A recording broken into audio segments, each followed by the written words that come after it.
All right. Jennifer, how's it going? Kenny, I'm doing wonderful. How are you doing? Sorry Uh, I'm late on giving you a call. I think I'm 3 minutes off schedule. it's all good. It's all good. Appreciate you being on. I am joined with Jennifer Thomas. For a lot of you, especially Ohio Valley wrestling fans out there, you may know her as Kharma. That was a long time ago. And and speaking of long time ago, I had to look up the last time he was on this show, and it was June 2011. So Wow. you Yeah, that was seems just like yesterday, but so long ago at the same time. yeah, so you was literally there when I started the show. I would think I was, let's see, April, May, June, 3 months into starting Triple Threat Wrestling Radio. And you was there since day one. Oh my goodness. So I was there So from the beginning and now I'm here for the end. yeah, so it's quite Wow, it's like very bittersweet. yeah, pretty much. So Mhm. I appreciate you reconnecting, and let's just say that we have a lot of catching up to do.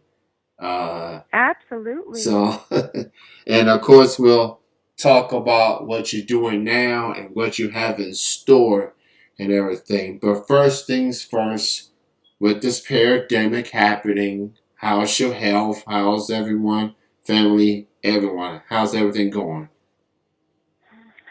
Everything's going great for most part. I mean, life has changed and I've had to readjust a lot of things, but it's all going good. I'm just kind of going with the flow and making the best of the situation. And I'm healthy, and everyone around me is healthy, so I'm very grateful.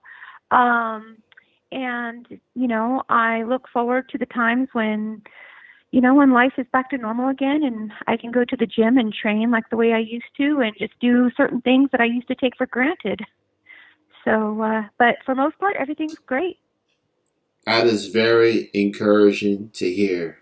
So Mhm. when we did the first interview, I think we really focused on your wrestling career, just your early years of wrestling, and obviously a lot has changed since then. You have moved on from that, and you have fully focused more on session wrestling, custom wrestling, and I've been following you through this whole time. Talk a little bit about making that transition and what makes it different from the pro style wrestling that you're used to doing. So what happened is I started in pro wrestling. I started at UPW with Rick Bassman in Los Angeles. And while I was training, it was like in the very initial phase of my training, I was introduced at the Venice Gold Gym about session wrestling and about customs. I didn't even really know anything about it. I just like, well, what is this all about? And when I found out, when I found out that there was people out there, that there was a demand for people to have sessions, like a private session during wrestling, um, I found it like the perfect opportunity because it was like getting paid to do my homework, and that's how that started. And now with the custom videos that came soon after, where people like producers would approach me and say, Jennifer, we would love for you to do a match on video. We'll pay you this amount of dollars to do it, and it's a 10-minute match. And I'm like, perfect. Again, it's something else that I can do where I feel like I'm getting paid to do my homework. And so I felt it to be very exciting, very empowering because a lot of it has to do with wrestling male opponents. And when I'm able to you know, have my victories over them, it's just very thrilling for me. Uh, so I was still pursuing my pro wrestling at that time because WWE, that was my main goal. Um, However, as time went by, I just like something clicked in me to where I'm like, okay, pro wrestling is in my heart. It's everything that I'm all about and I love to do, and I'm going to continue to do it and take it to the farthest that I can go with it. But I'm also not going to neglect. I don't want to neglect the other aspect of wrestling that's not so, it's more tabooish, I guess. It's not so mainstream because not many people know about session wrestling or about custom videos where fans can order their own personalized fantasy match. Um, and I think that's a wonderful, brilliant concept. And I've been, so it's not, so yeah, I've been more into that world more than the actual pro wrestling world these days. It kind of did a flip on me where it's no longer my homework, it's almost my main thing.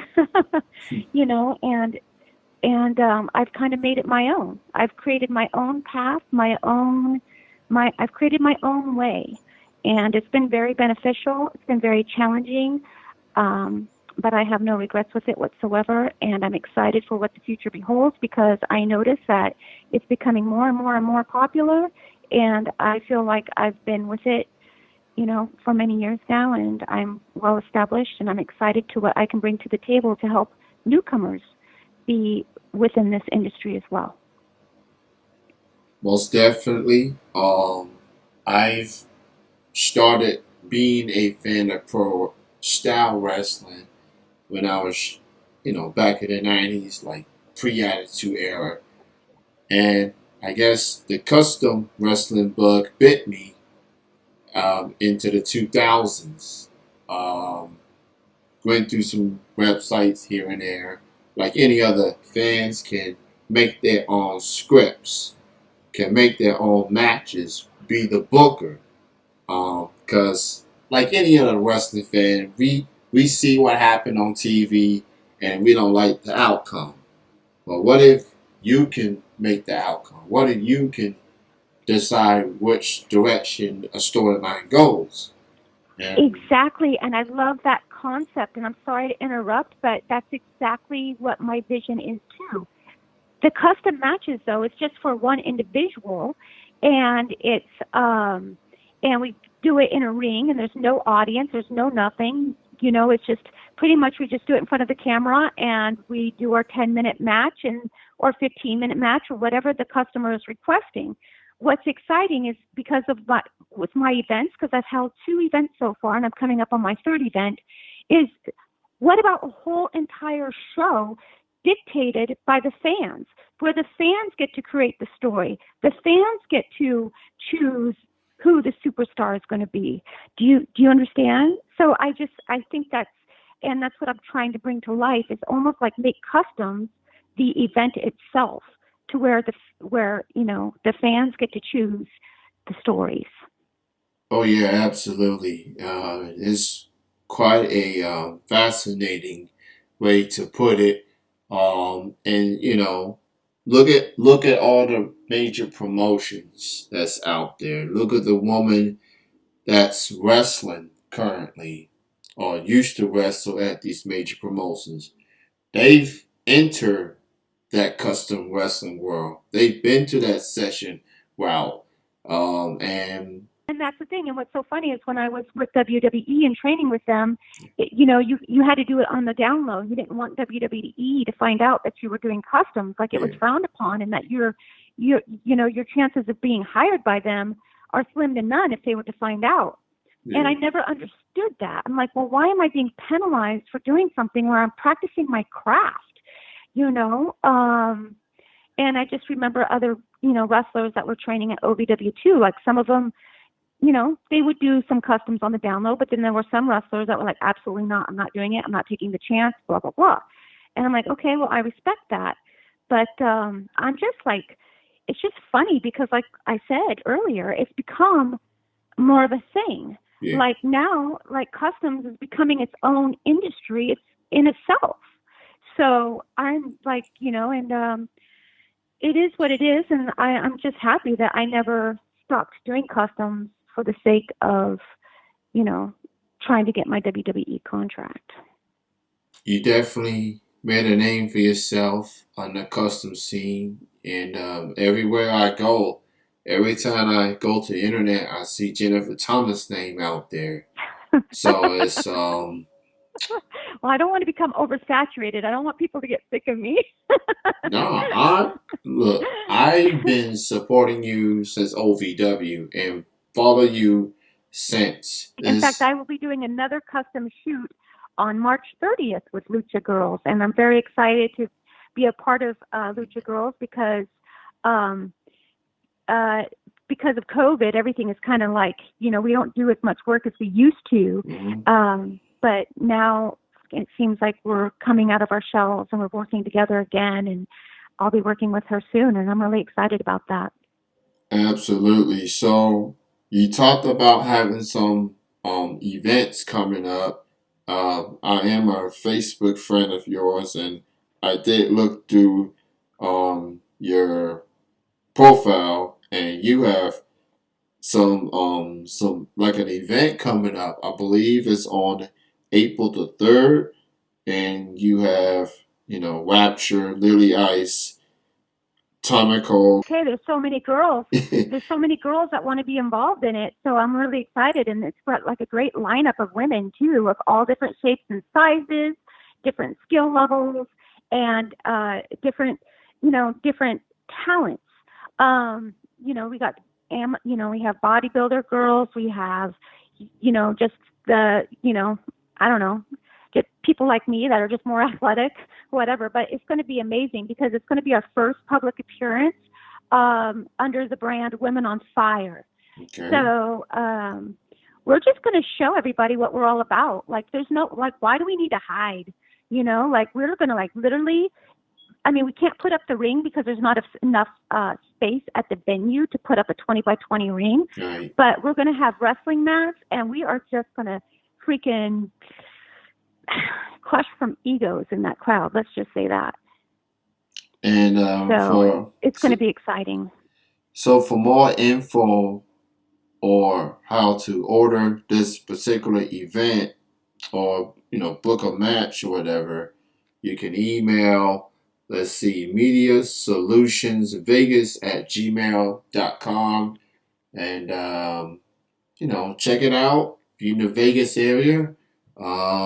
Show your support, and it's I never thought that custom wrestling will get to something like this, to an actual event when people are actually going to get to see the matches that they have booked or put together or come up with the script. So this is some next level stuff right here, that you're doing. Absolutely. So it's Absolutely. Uh-huh. And I'm like, I'm just thrilled just to be a part of this amazing group of ladies. And and I'm just so grateful, like the promoter approached us and said, "Hey, we would love to have you. Are you willing?" And I jumped on it. I'm like, "Hell yeah." Because I want to open the eyes of people that haven't been able to get a glimpse of what we're all about. It's a hidden treasure, and I just want to showcase it. So yes, definitely media solutions vegas at gmail.com is the perfect email to go to as far as getting information regarding how you can purchase a ticket, how to book a custom match if you want a match done at a live event, and just whatever other questions you might have that's related to wrestling or custom videos. So definitely check it out on April the 3rd. We are in March right now, early March, so you got about a month to get ready for it and see what's out there, and show your Yes, support. yes, it's thank you so much. And I'm sorry to interrupt again, but it's the name of the festival. It's called the Gaudy Fest Music Festival, and so we're going to be a part of that event.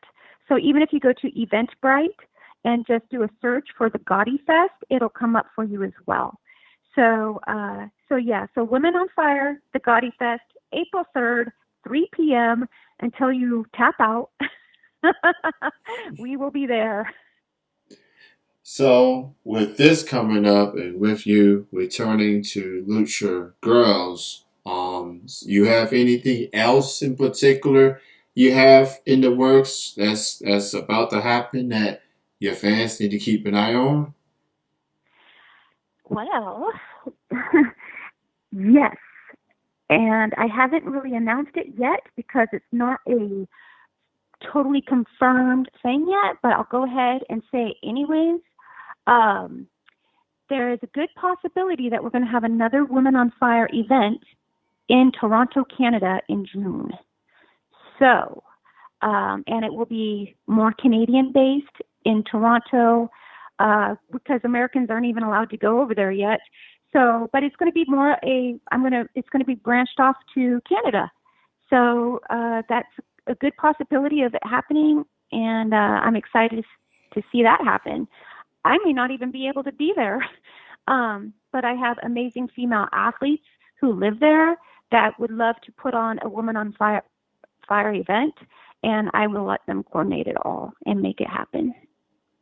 Well, check you out, Miss Thomas. Miss International, expanding. So April the 3rd here in America, in Vegas, and Mhm. to the neighbors up north in Canada, she got y'all covered. You know, she's been scouting, recruiting, looking for the best out there, and someone that wants to make a name for herself. So she got y'all covered too.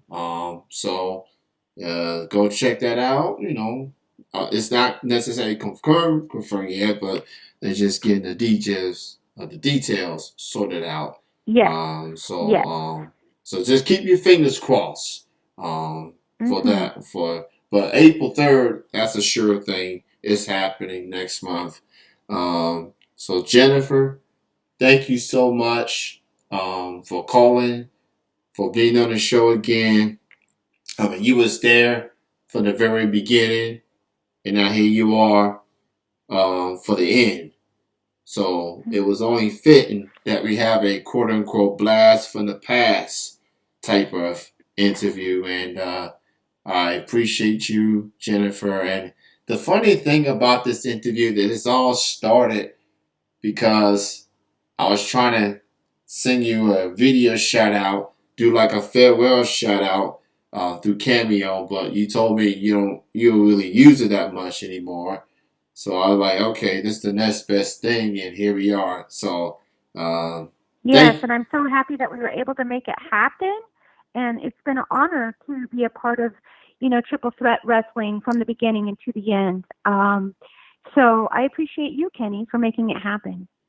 I appreciate you. Continued success with everything, and while this chapter of my life comes to an end, I'm still a wrestling fan. I'm still a custom wrestling fan, and I will definitely continue to keep in touch with all my wrestling friends that's out there. So I'll definitely continue to keep an eye out. So again, Jennifer, thank you so much. Best of luck to April the 3rd and more shows ahead.